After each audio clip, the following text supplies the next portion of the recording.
Welcome, Jesters. All right, the state of Iran and what's going on over there. No, it's still not a war. Talk to me about that when we have hit 6 months. Although, I will admit, I do think it is taking longer than they expected. Still part of the plan, but I think they were hoping that this would be wrapped up in a couple of weeks, which just really tells you that this situation should have been dealt with a long time ago. It should have been dealt with, honestly, back in 1981 at least. So, but here we are. So, yes, tonight, they're going to end civilization or something like that in Iran.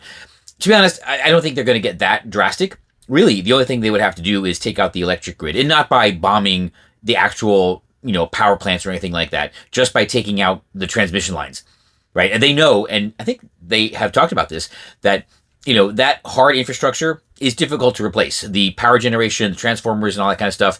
That is stuff that you really want to leave in place for the rebuilding. Transmission lines, yeah, those are easy. They're a dime a dozen, in practical terms. They're also easy to keep taking out, and without them, there is no electricity grid.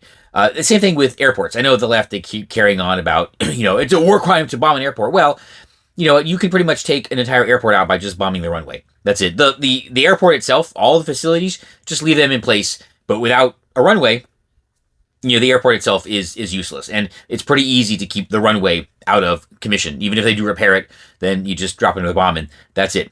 But when the conflict is over, yeah, repaving your runway, again, it's something that's very, very easy to do.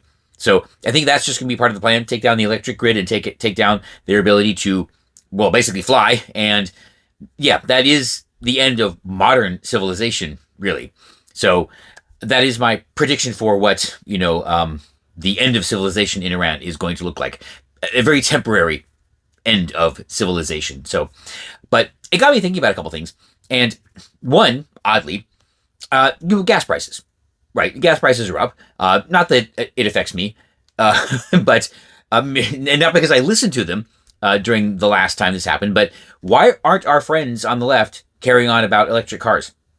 I haven't seen or heard nary a one, whining about buying an EV. It's very interesting because this is really they live for this kind of thing. Gas prices are up. Everybody should get an EV. I think we all know why. It's because still, the most practical option for most people is a Tesla, and they can't get over this whole Elon thing, and because that would just make him richer, right? And maybe it was a scam. Maybe the electric cars were a scam all along, or maybe the environmentalism behind it was a scam. I don't know, but I'm really curious as to why they're not talking about electric cars. Right, now's the perfect opportunity. Gas prices are up, right? Well, Tesla's still doing pretty well, so But hey, you know what? They could use the sales, and Elon could be even richer, right? More power to him. But yeah, nothing. So, however, gas prices. This is because of Iran, and this is not really the first time they have done this. They've been threatening the Strait of Hormuz and the Gates of Hormuz for a very long time, and that is just not acceptable. Iran is not an insignificant country. They have a population of about 94 million people, 17th largest in the world, but they have an outsized influence on the world economy because of their proximity to the Strait of Hormuz. And another thing that I'm thinking about, why is everybody basically giving Iran credit or assuming they have the ability to close the strait? Because they don't. Legally, they don't. And I just want to remind everyone, our friends on the left, that they actually legally cannot close the Strait of Hormuz. They can threaten to do it, but that would be an illegal action. It would violate international law. So yes, Iran is violating international law by closing the strait, because the major shipping lines, or the majority of the traffic, is actually through Omani waters, right? And they haven't closed their part. So now technically Iran can close their half of the strait, but they can't close the other half without violating international law.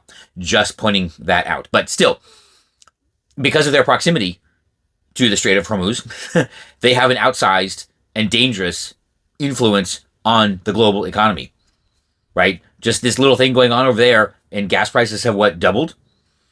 Yeah, that they can't be allowed to be in that position. We cannot have a threat.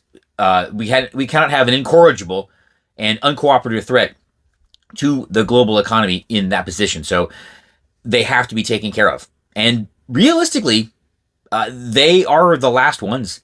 Every other place is secure, right? The Suez Canal is secure, right? The Americans, the U.S., the British took care of that back in 1956 when we invaded Egypt after they tried to assume control of the canal, and so they have been cooperative since then. Of course, they own it and everything, but with the understanding that they're going to keep it open, right? They understand that. One of the first things President Trump did was kick the Chinese out of the Panama Canal, right?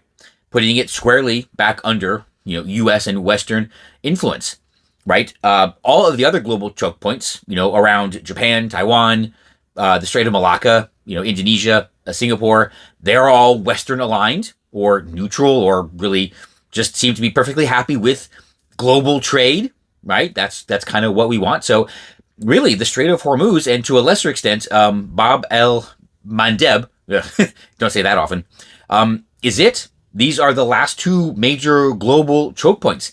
And without Iran, the Houthis are nothing, or they can be made nothing very easily because they are entirely dependent on the Iranians for intelligence and equipment and everything. So taking out Iran also takes care of that situation as well. And the Eritreans and the Djiboutis, they don't seem to be particularly involved in anything. So it's all the Houthis that are menacing the Strait of, was it Bab el-Mandeb? Wow. Again, don't say it that often. So yes, it is time.